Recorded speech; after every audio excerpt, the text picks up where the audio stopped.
Café Jurídico, episodio 59.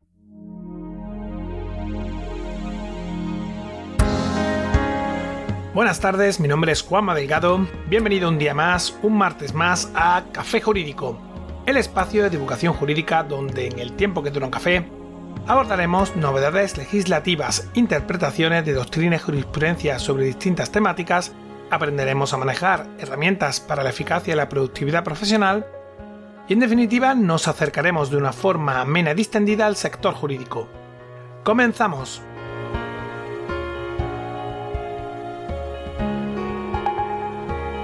Si quieres ser estafado, paga por adelantado. Esta frase de sabiduría popular, que bien podría ser un eslogan publicitario si no fuera porque a ninguna empresa profesional le interesa retrasar el pago, no es más que un fiel reflejo de lo que muchas veces puede suceder si uno no anda cauto. Hace un par de semanas o tres me llegó al despacho la primera de muchas consultas de un paciente de la clínica dental que se aquejaba de que por parte de la clínica no hacían más que retrasar injustificadamente las citas que tenía programadas y que veía peligrar su tratamiento.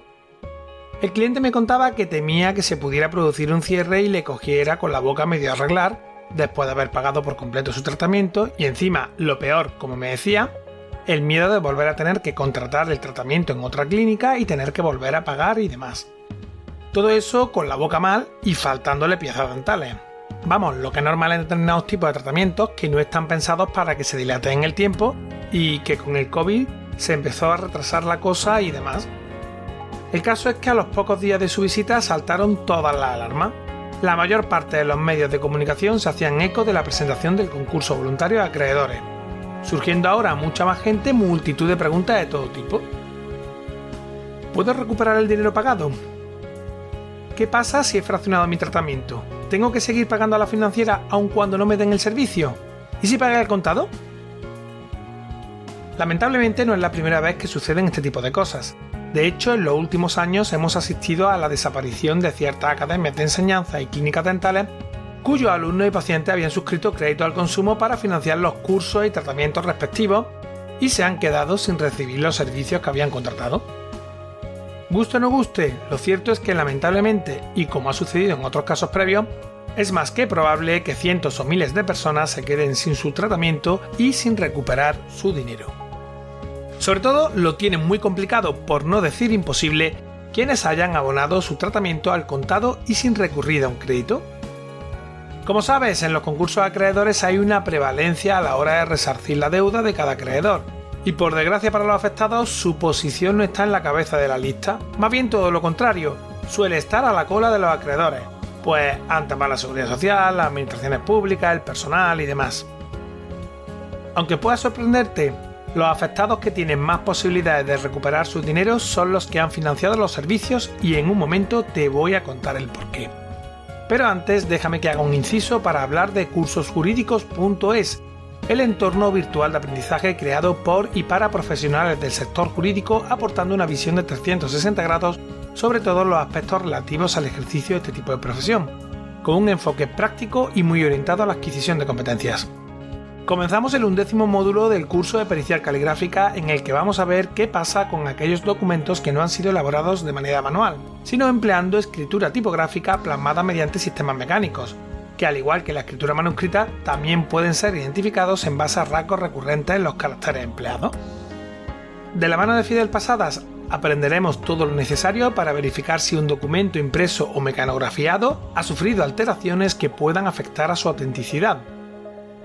No te lo pierdas, ya sabes que por ser oyente de Café Jurídico puedes hacer este curso completamente gratis dándote de alta en el portal de cursosjurídicos.es y suscribiéndote al plan mensual con el código Café Jurídico, todo junto y en mayúsculas.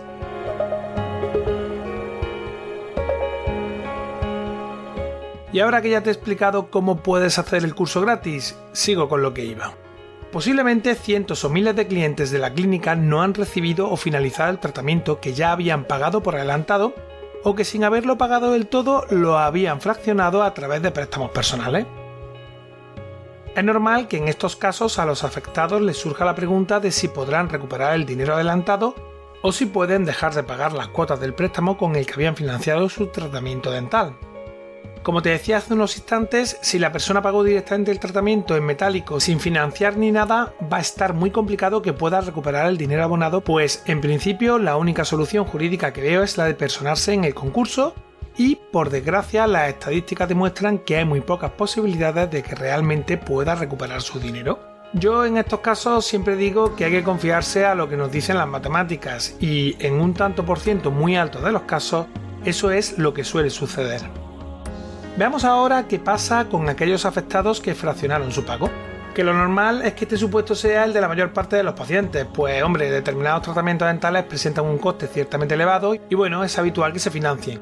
Más aún en este tipo de clínicas que suelen contar con diversos acuerdos con entidades bancarias y financieras para facilitar la comercialización de sus servicios. Pues bien, en estos casos, ¿podrían dejar de pagar la cuota de préstamo y reclamar la devolución del abonado hasta el momento? ¿O tienen que seguir abonando el crédito que han pedido? Para dar respuesta a estas preguntas debemos acudir a la Ley 16/2011 de Contratos de Crédito al Consumo, que entró en vigor el 25 de septiembre de 2011 y derogó a la Ley 7/1995 hasta entonces vigente. Concretamente hay que revisar el artículo 29 de la Ley de Contratos de Crédito al Consumo, dedicado a los contratos de crédito vinculados y a los derechos que pueden ejercerse sobre los mismos. En su apartado primero, este artículo nos define qué se entiende por contrato de crédito vinculado y nos dice que será aquel en el que el crédito contratado sirve exclusivamente para financiar un contrato relativo al suministro de bienes específicos o a la prestación de servicios específicos, y ambos contratos constituyen una unidad comercial desde un punto de vista objetivo. Ahí ya va la definición. ¿Qué significa esto? ¿Cómo puedo saber si mi contrato de crédito es vinculado o no? Voy a intentar explicarlo de una manera más amigable. La característica principal de un contrato vinculado es que va a beneficiar a las tres partes intervinientes: el prestador del servicio en cuestión, en este caso la clínica, la entidad de crédito y el consumidor. Por un lado, y como apuntaba antes, el prestador del servicio facilita el proceso de comercialización y venta aumentando el volumen de su negocio y recibiendo del prestamista la totalidad del importe del servicio de una sola vez. Esto es, como si se tratara de una operación de compraventa al contado, lo que le permite además disponer de inmediato del dinero para su negocio. Por su parte, la entidad financiera también gana con la celebración de un contrato vinculado, ahorrando muchos costes, puesto que la labor de captación de esos clientes la realiza con sus propios medios materiales y personales el proveedor del servicio. Por último, el consumidor también se beneficia porque obtiene el préstamo que le permite acceder al servicio deseado en unas condiciones económicas que son fáciles de asumir. Así, los requisitos para que se considere que nos encontramos ante un contrato de crédito vinculado, podríamos decir que son los siguientes. Primero, que el consumidor concierte un crédito de un tercero distinto del proveedor del servicio para financiar la compra, en este caso, el tratamiento dental. Segundo, que entre la financiera y el proveedor exista un acuerdo previo por el que el primero ofrece crédito a los clientes del segundo para que los clientes puedan adquirir sus productos o servicios. Y por último, que el consumidor haya conseguido la financiación por aplicación de dicho acuerdo previo entre la entidad financiera y el prestador del servicio. Una manera sencilla de que el afectado pueda identificar si su contrato de crédito es vinculado es mirando directamente el rastro del dinero. Cuando el dinero para pagar el servicio, ya sabes, en este caso el tratamiento, no ha pasado por la cuenta del cliente, sino que ha sido abonado directamente a la clínica por la entidad financiera, estaremos casi con toda seguridad ante un contrato de crédito vinculado. En otro caso, esto es, si hubiera pasado por la cuenta del cliente, lo habitual es que haya adquirido la financiación por otra vía distinta a la ofertada y que no reúna los requisitos indicados. Pues bien, volviendo a la pregunta inicial, ¿podrían dejar de pagar las cuotas del préstamo y reclamar la devolución del abonado hasta el momento?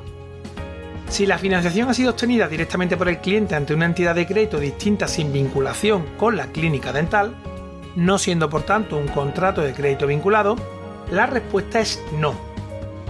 Por tanto, en este caso deberá de seguir pagando las cuotas del préstamo y personarse en el concurso de acreedores para intentar recuperar al menos parte de la deuda, que como ya he dicho antes se trata de un proceso largo y complicado en el que no va a ser fácil recuperar el dinero.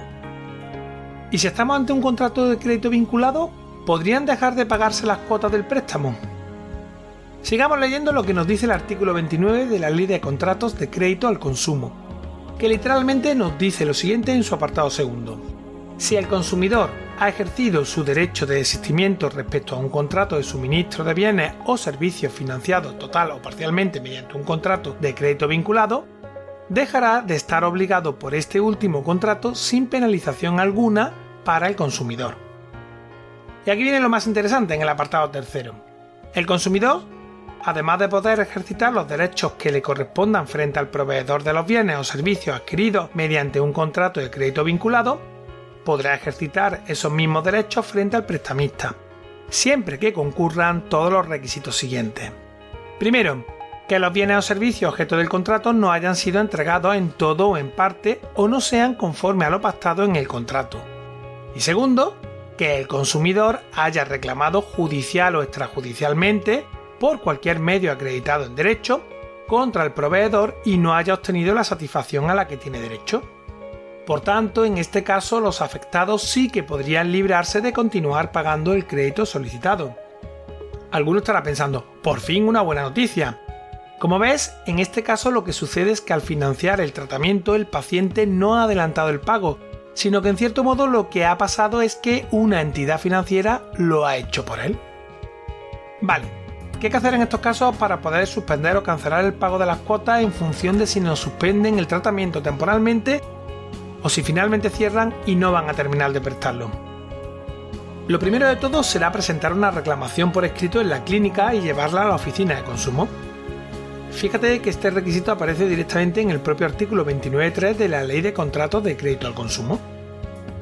Es importante asegurarse de tener la copia del presupuesto del tratamiento, del contrato, de la factura, del historial clínico y en general de todas las cuestiones relativas al tratamiento contratado. Si no se tiene alguno de estos documentos, lo mejor es ir lo antes posible a solicitar una copia. Una vez hecho esto, ya por último habrá que presentar una reclamación ante la entidad financiera con la que tenemos contratado el préstamo vinculado. Que a nadie se le vaya a ocurrir simplemente dejar de pagar sin más, porque eso podría tener consecuencias. Hay que seguir este cauce como tal. Quizá alguien se esté preguntando si se puede recuperar parte del dinero invertido en el tratamiento o si solo se suspenden o cancelan las cuotas restantes. Y bueno, eso depende de múltiples factores, pero en principio te puedo decir que se podrá reclamar la parte del tratamiento que no nos hayan realizado, pero poco más. En fin, espero que el programa te haya resultado útil e interesante. Hasta aquí el programa de hoy, me despido, no sin antes recordarte que de nuestra página web cafejurídico.es puedes acceder a todos los episodios que hemos emitido hasta la fecha, escucharlos por series temáticas y por supuesto enviarnos tus dudas legales, pedir que tratemos un asunto concreto o mandarnos tu opinión. Recuerda que también puedes seguirnos y escucharnos en las principales plataformas del sector, ya sabes, iTunes, iVoox, Spotify, Spreaker, Google Podcast y YouTube. Suscríbete, emitimos programa los martes y jueves a las 4:30 de la tarde. Como siempre, muchas gracias por tu tiempo, nos vemos el próximo jueves, donde un día más, acompañados de un café, nos acercaremos de una forma amena y distendida a las novedades y cuestiones del sector jurídico. Entre tanto, cuídate mucho y adiós.